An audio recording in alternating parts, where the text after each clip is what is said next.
itel এবার official launch করে দিল itel S23 ফোনটির সাকসেসর itel S23 Plus। আর এই ফোনটি হতে যাচ্ছে সবথেকে কম দামে কার্ভ ডিসপ্লের ফোন। এছাড়া এই ফোনটিতে দেওয়া হয়েছে দুর্দান্ত একটি প্রসেসর, তাছাড়া এর ফিচারগুলো এক কথায় দুর্দান্ত। তাই যারা কম দামে সবথেকে বেস্ট একটি ফোন কিনতে চান, আমি তাদের বলবো আজকে এই ভিডিওটি দেখুন। আর ভিডিওটি ভালো লাগলে লাইক দিয়ে আমাদের সাথে থাকুন। প্রথমেই কথা বলবো এই ফোনটির বক্স কন্টেন্ট নিয়ে। এই ফোনটির বক্সটি খুললেই পাবেন ইউজার গাইড, সাথে পাবেন ব্যাক কভার এবং পাবেন কাঙ্ক্ষিত ফোনটি, সাথে পাবেন সিম ইজেক্টর পিন, হেডফোন আর ইউএসবি টাইপ সি কেবল। এই থাকছে ফোনের বক্স কন্টেন্ট। এবারে কথা বলবো এই ফোনটির লুক ও ডিজাইন নিয়ে। এই ফোনটির ব্যাক প্যানেলটি থাকছে প্লাস্টিকের এবং এই ফোনটির ব্যাক প্যানেলে থাকবে ডুয়াল ক্যামেরা সেটআপ। তবে এই ফোনটির ব্যাক প্যানেলের ক্যামেরা বামটি কিছুটা উঁচু, এর বডি ফ্রেমটিও প্লাস্টিকের। তবে এই ফোনটির ফ্রন্টে থাকছে 3D কার্ভ ডিসপ্লে, যা দেখতে এক কথায় দুর্দান্ত এবং এই বাজেটের মধ্যে one of the best display বলা যায়। আর এর মধ্যখানে থাকছে মিডল পাঞ্চল কাটিং সেলফি ক্যামেরা। এর নিচের দিকে থাকবে ইউএসবি টাইপ সি এবং স্পিকার। তবে এখানে কোনো 3.5 মিলিমিটার হেডফোন জ্যাক থাকবে না। ওভারঅল এই ফোনটির লুক ও ডিজাইন দেখতে কিন্তু এক কথায় দুর্দান্ত। এবারে কথা বলবো এই ফোনটির ডিসপ্লে কোয়ালিটি নিয়ে। এই ফোনটির ডিসপ্লেটি সাইজ হলো 6.78 ইঞ্চি মাপের একটি full HD plus AMOLED display. তবে এখানে কোনো হাই রিফ্রেশ রেট থাকছে না। আর এই ডিসপ্লেটির পিক ব্রাইটনেস হলো 500 নিটস, যার ফলে ডিরেক্ট সানলাইটে এই ডিসপ্লেতে আপনি বেশ ভালো পারফরমেন্স পাবেন। এবং এই ডিসপ্লেতে থাকছে কর্নিং গরিলা গ্লাস 5-এর প্রোটেকশন।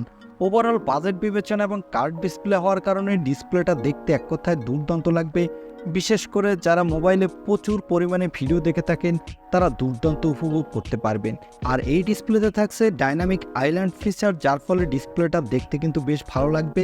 এবং এখানে কিন্তু আপনি কাস্টমাইজ করে রাখতে পারবেন, যেমন চার্জিংয়ের সময় এটা জ্বলবে কিনা এগুলো কাস্টমাইজ করতে পারবেন।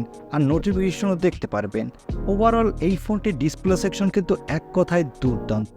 এবারে কথা বলবো এই ফোনটির ক্যামেরা কোয়ালিটি নিয়ে। এই ফোনটির ব্যাক সাইডে আগেই বলেছি থাকছে ডুয়াল ক্যামেরা সেটআপ, যার প্রাইমারি লেন্সটি হলো 50 মেগাপিক্সেলের। এর অ্যাপারচার f1.6। এখানে অ্যাপারচার কম হওয়ার কারণে আপনি লো লাইটে কিন্তু বেশ ভালো পারফরমেন্স পাবেন। সাথে থাকবে একটি এআই লেন্স। এই ফোনটির ব্যাক ক্যামেরা দিয়ে আপনি full HD plus video record করতে পারবেন এবং বাজেট বিবেচনা আপনি মোটামুটি মানে ফটোগ্রাফি তুলতে পারবেন। এখানে ফটোগ্রাফির সময় আপনি সোশ্যাল মিডিয়া রেডি পিকচার পাবেন এবং এই বাজেটের মধ্যে আপনি ভালো মানেরই ভিডিও রেকর্ড করতে পারবেন। আর এখানে পাবেন 32 মেগাপিক্সেলের সেলফি ক্যামেরা। এই ক্যামেরাটি দিয়ে আপনি এক কথায় দুর্দান্ত মানের সেলফি তুলতে পারবেন, সাথে full HD plus video record করতে পারবেন। ওভারঅল এই ফোনটির ব্যাক ক্যামেরা যদি একটি আল্ট্রা ওয়াইড লেন্স দিত, তাহলে ক্যামেরা কোয়ালিটি আরেকটু বেটার হতো। তবে সেলফি ক্যামেরা কিন্তু বাজেট বিবেচনায় এক কথায় দুর্দান্ত বলা যায়। এবারে কথা বলবো এই ফোনটির অন্যতম হাইলাইটেড অপশন এই ফোনটির প্রসেসর নিয়ে। এই ফোনটিতে প্রসেসর দেওয়া হয়েছে ইউনিসকের টাইগার সিরিজের T616 প্রসেসর। এই প্রসেসরটি 12 ন্যানোমিটার আর্কিটেক্টে বিল্ড এবং এই প্রসেসরটি দিয়ে কিন্তু আপনি ভালো মাল্টিটাস্কিং করতে পারবেন। সাথে এখানে ক্যাজুয়াল গেমিং করতে পারবেন। এখানে পাবজি ফ্রি ফায়ারের মতো গেমগুলো খেলতে পারবেন। তবে কোনোভাবে হাই সেটিংসে খেলতে পারবেন না, কারণ এই প্রসেসরটি গেমিং প্রসেসর না। এখানে লো সেটিংসে কিন্তু আপনি গেমিংয়ের সময় বেশ ভালো পারফরমেন্স পাবেন।